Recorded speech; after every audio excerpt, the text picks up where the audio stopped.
So we all know that having better clients is more fun. It's more profitable. It's more fun. The question is, how do we identify what makes better clients for us? And then how do we actually set up a system so that we can attract those clients and sell to those clients? And I'm grateful today on the Wealthability Show to have the sales hunter, Mark Hunter, who has written the book on the subject, including The Making of a Mind for Sales.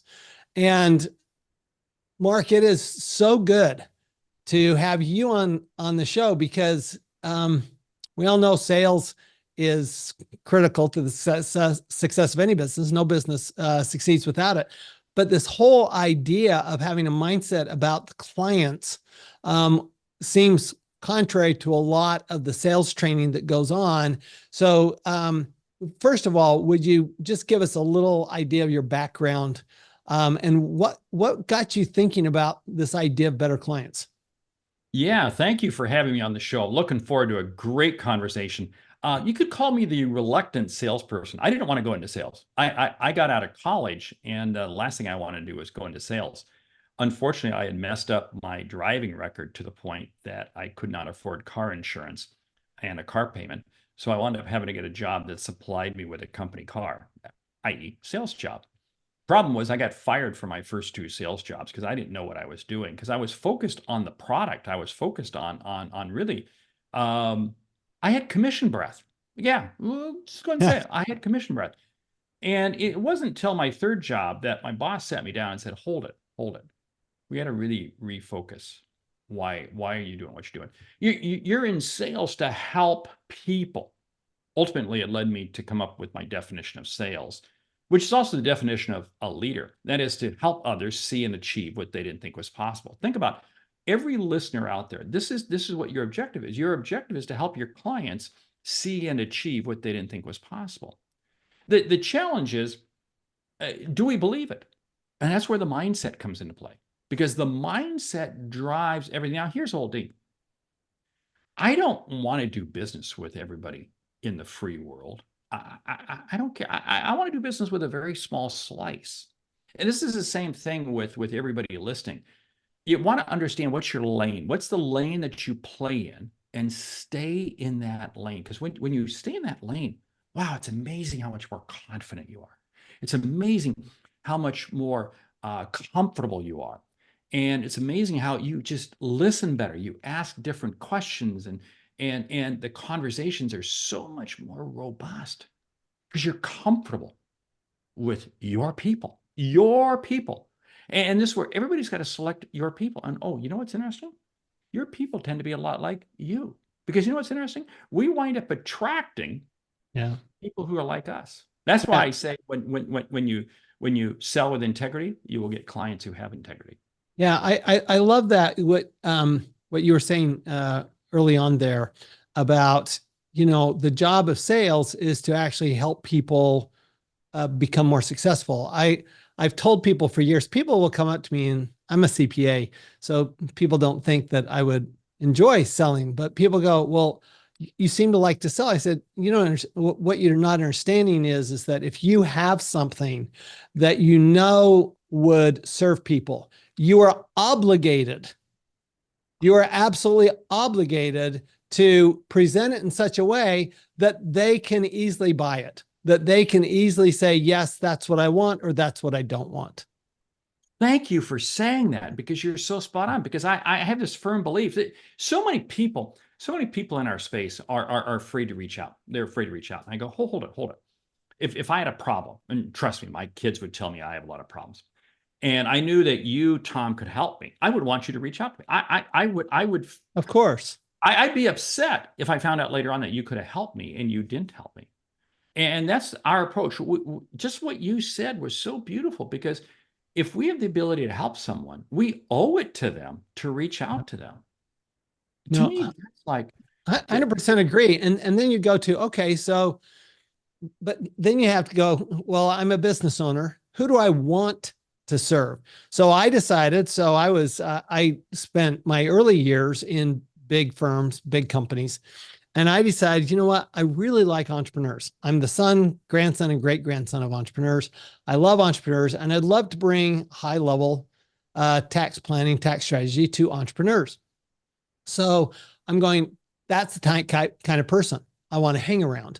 And so when we start to identify, I think, who we want to be with, somebody asked me, I was on somebody else's podcast earlier, and they said, well, how did you decide that you were going to do, when did you decide to do tax plan? I'm going, that's the whole reason I started my business in the first place. Why would I start something just to make money? That makes no sense to me. Whereas if I have a mission, if there's something that I really want to do, and there's a group of people that I really want to serve, then that's going to drive me every day. My question for you, Mark, is how do you identify that in yourself? Because I think for some of us, I mean, I knew, for example, I knew before I left high school that I wanted to go into accounting. Okay. But a lot of people don't know, they're all the way through college and they still don't know what they want to do with their lives. So how do you help people identify who is that client? Yeah, and 30 years after college, people are still wondering, what is it that I want to do in life? Right. So anyway, okay, that's a separate show, separate guest. Anyway, hey, here's the deal. You got to look at what is it that you want to do? What is it that you want to do? Now, here's the thing. You can't get your head wrapped around that axle completely, because what you want to do may be I just want to surf. I just want to surf. Okay, it's going to be hard to make money on that unless you're really, really, really good. And even then, I don't even know if you can. But anyway, so you got to kind of mix this up. What is it that you want to do? What is it that you want to do? It's about people. It's about helping people. If you can have this passion and this commitment to help people, you are well on your way. Now what you do is you then break it down and say, what are the type of people who I want to do business with? And the easiest way for anybody to do this is look at your current list of clients and take your 10 favorite clients, and write their names down on the left-hand side of a piece of paper. And then on the right-hand side, write down what is the objective that they've been able to achieve because of what you've been able to do for them. Have they been able to achieve a level of retirement, or were they able to fund another business? Were they able to do this? Were they able to do this? Did they create a foundation? Whatever it might be, write that down. Then you begin to say, okay, now, where's the commonality? Where's the commonality? Which are the ones on that list really trip my trigger?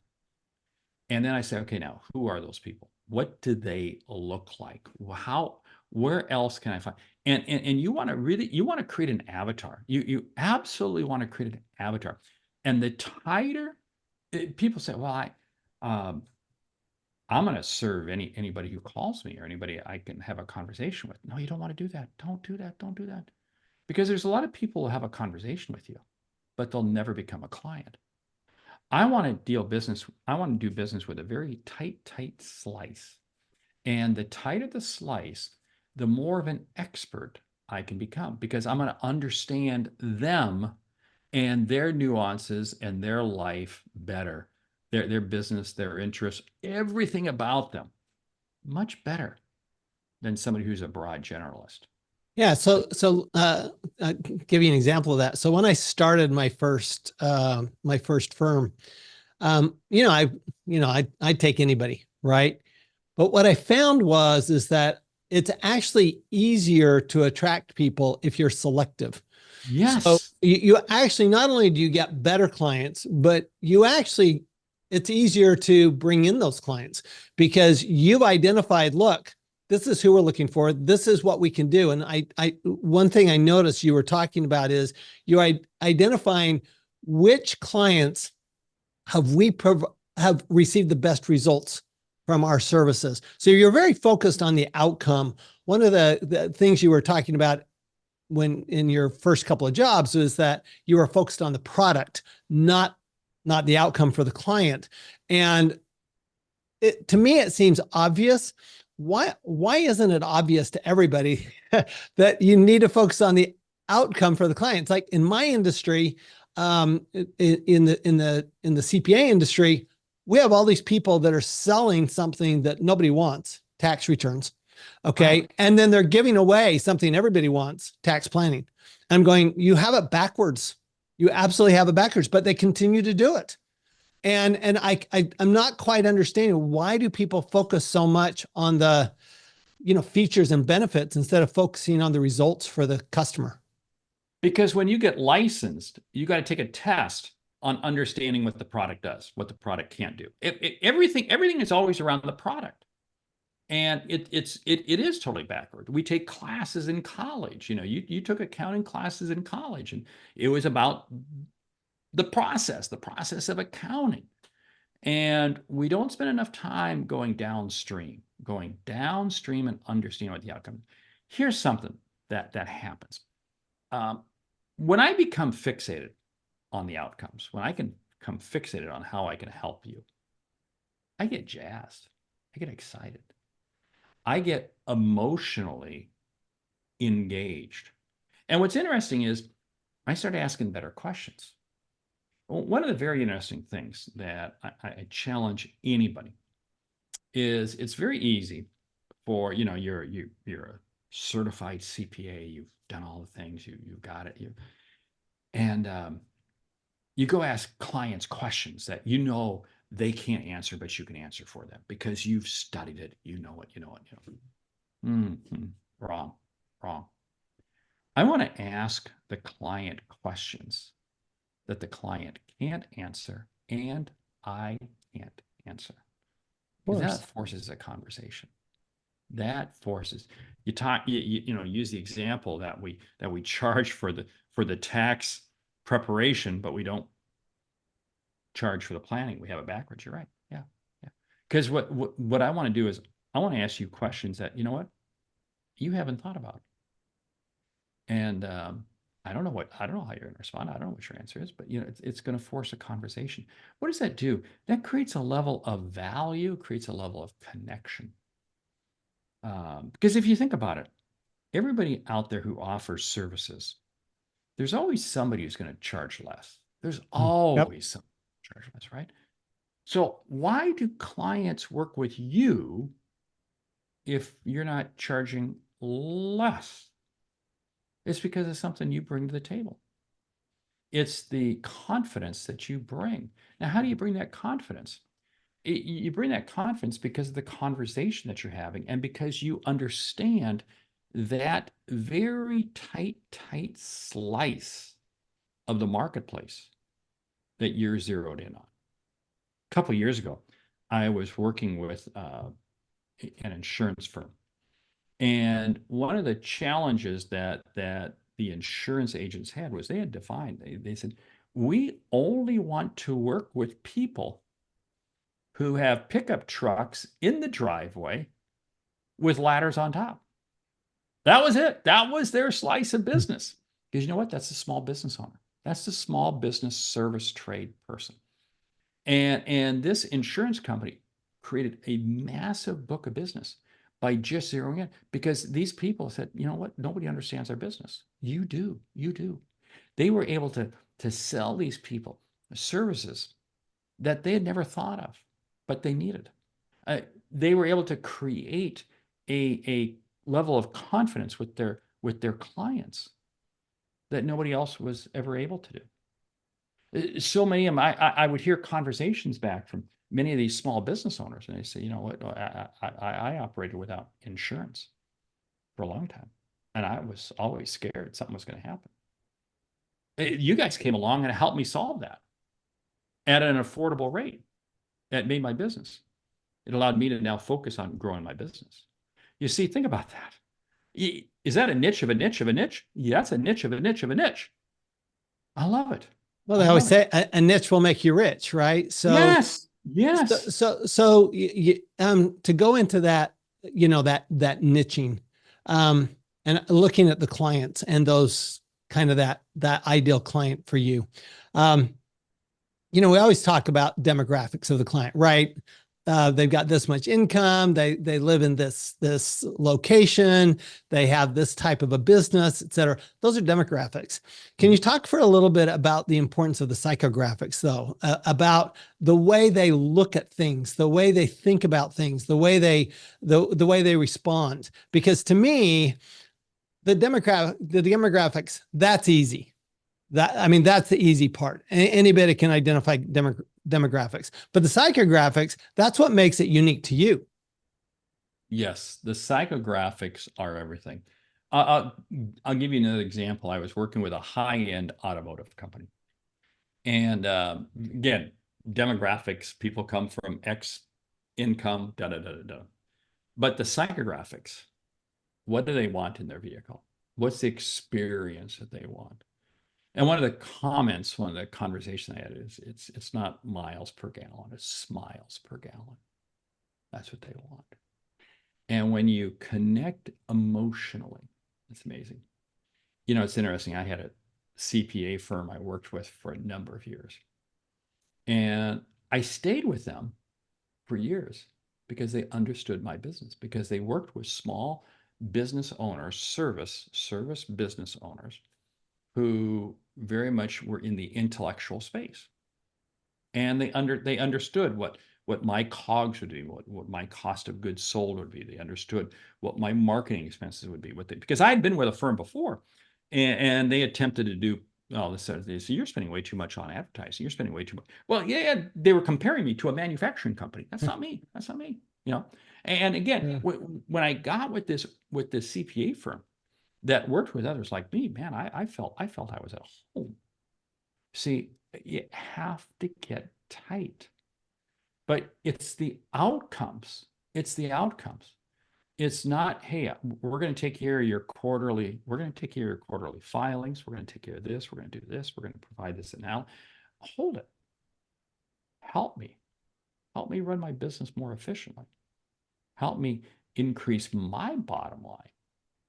You know, I'm not so much in tune with, I'm looking for you to help me with my top line. But man, if you can help me with my bottom line, I'm going with you in a heartbeat. Yeah. So let's look at that for the average business owner. So how do you determine what the outcome is that a customer wants? I mean, for example, one of the outcomes that is clear in my industry is our clients want peace of mind. That's actually a major outcome. I actually teach people how to never be afraid of the IRS, which to them, that's like, wow.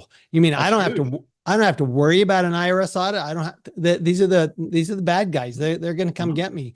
And so one of the things we identified that the clients do want is one of the outcomes is peace of mind. I want to feel like I don't have to worry and that you've got my back there. How do you, in a typical business, how do you identify what outcome is going to be important to the client, to the customer?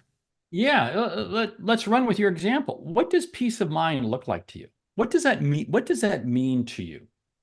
Describe that to me. Well, see, so I'm going to say, I'm going to get you. You know, you may say, yeah, oh yeah, we provide peace of mind. Oh, that's what I want. That's what I want. Well, what does peace of mind mean to you? And what I found is I want to drill down. So I may be talking with a small business owner, and I'm going to say, hey, what does your company look like 5 years from now? What does it look like 10 years from now? What are the challenges that you've had to overcome to get to this point? Walk me through what you see are your biggest challenge. And I just want to get them talking and them sharing. One of the questions that I love sharing with financial planners, you know, you're sitting down with a couple and say, describe to me what retirement looks like. What does a perfect month of retirement look like to you? And when you get the customer creating that picture, creating that, oh wow, I want to do this. Oh, guess what? Now they're they're beginning to become emotionally attached. See, one of the challenges we have is we've got to get the client, the potential client, be emotionally involved. When they're emotionally involved, it's amazing at what they'll share with you. Because now I got them leaning in. Up to that point, they're leaning back and they're saying, show me, tell me. but I'm just observing. When they start leaning in, oh, now I've got you. And what I find is that I can develop better questions the more I work with this very specific slice of the marketplace. You know, another example, well, two examples. I worked with some professionals who only dealt with NFL players. That was it. They didn't do NBA players. They didn't do Major League Baseball. It was just NFL players because they understood what contracts were like in the NFL. They understood what that was all about, period. And they stayed very specifically. In fact, they even went further because they didn't go with the superstars. They went with the journeyman players, the ones who, you know, they're going to be lucky if they get a contract this year. And it's probably going to be a 1-year contract with this team, 1-year contract. And they had maybe a 4 or 5-year career. But that was their sweet spot. That was their sweet spot. It is so important that you just stay absolutely tight, because then you become knowledgeable, because that now you sit there and say, hey, you know what? I've worked with others just like you. Oh, really? Oh, wow. That's what I call a confirming statement. I always want to have confirming statements, because when I can sit there and say, yeah, I've seen that in others just like you that I've had the privilege of working with and have helped them navigate through it. Oof. Wow, that makes me feel good. This particular firm, um, their ability to sit there and say, yeah, we've worked with these players, and they would actually say their names, because again, they'd get to release it. They could. Oh yeah, they know them. Oh yeah. Oh yeah. Okay. I can connect with you. Stay in your lane. Because now, what was interesting is that they could sit there and ask questions of these players that players had never thought of before. And it created quite a conversation. Well, one of the things I'm noticing in when you talk about the questions you ask is the questions are all about them. It's actually about finding out, what's driving them, what's important to them.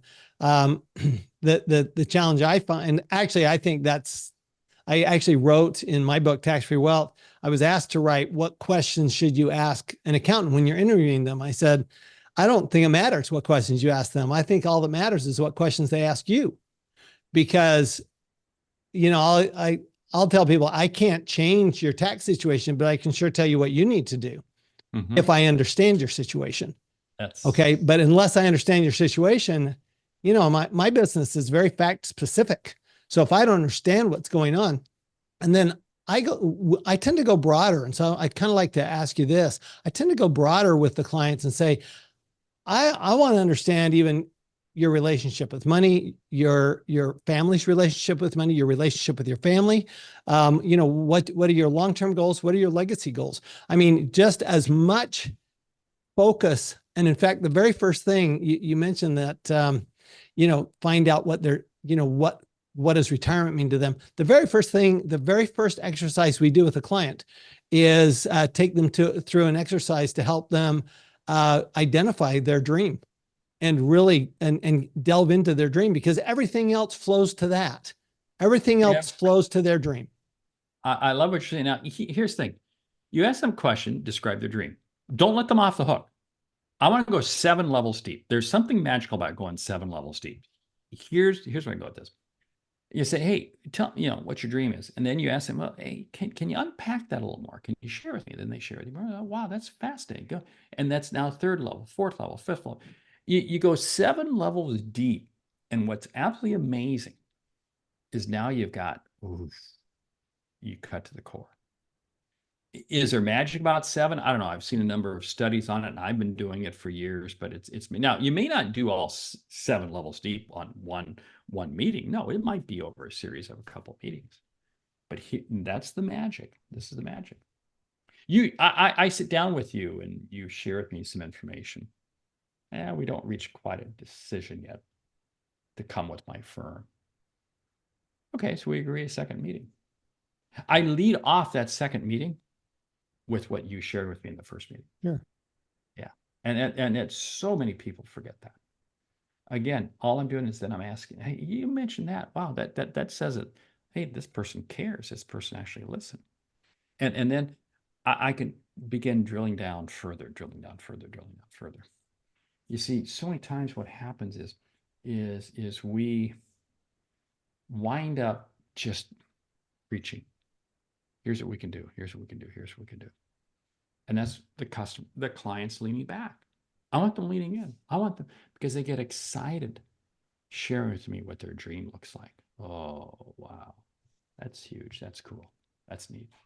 Yeah. So how do you get the clients, the customers to be curious about what you do? In other words, how do you pull them in to, hey, they do lean in and I want to know more. And wow, can you tell me more about that? Yeah, because they go, wait a minute. I'd rather go to a dentist than deal with somebody like you or something like that. Yeah. Here's the thing. It starts by asking them questions about them. This is why you stay very, very tight. You stay very, very tight. This insurance broker that was just going after people with pickup trucks with ladders on top. They could ask questions that were very specific, and they go, wow, this person really knows. And they would share. So again, I got to ask questions relevant to them. It's not about me. It's not about what my service. No, who cares? Who cares? I got to get you. I have to treat you, the client, as if you're a bobblehead doll. You know those bobblehead dolls that you tap the head and it moves. And your objective is just to keep that head moving, And when you do that, it's amazing because here's what's so funny. When the client is doing all the talking, they think you're brilliant. They absolutely, right? They think you're brilliant. Sure. You haven't said a thing. If you do all the talking, guess what? You have the ability to show them that you're pretty stupid. Mm-hmm. Yeah. So then that begs the question, okay, so you do that and you learn how to do that. How do you train others to do that? How do you train your employees to do that? How do you train your salespeople to do that? It comes back to what we said earlier. It's having a passion to help people. If you wake up in the morning with your objective to help people, your goal is to help others see and achieve what they didn't think was possible. And 3, if I have the ability to help someone, I owe it to them to reach out to them. Problem is, if I reach out to them, they don't necessarily want me. They don't need me. They're probably happy already. So how do I start that conversation? I got to ask them a question or two about them, their business, their world. It has to be totally relevant to them. And then what happens is I'm going to begin to get the conversation going. Now, is it always going to happen? No. I may have to connect with you 5, 10, 15 times. There's a company I'm chasing right now that I'd love to do business with them. I've been chasing them for over 15 months. And I reach out to them on a regular basis, but every time I do, it's a different question, it's a different comment, it's something. But again, I firmly believe that I know I can help them. I'm not going to, they're not falling off my radar screen until either I die or they die, or we do business, period. But that's because I wake up in the morning and I'm committed with helping people.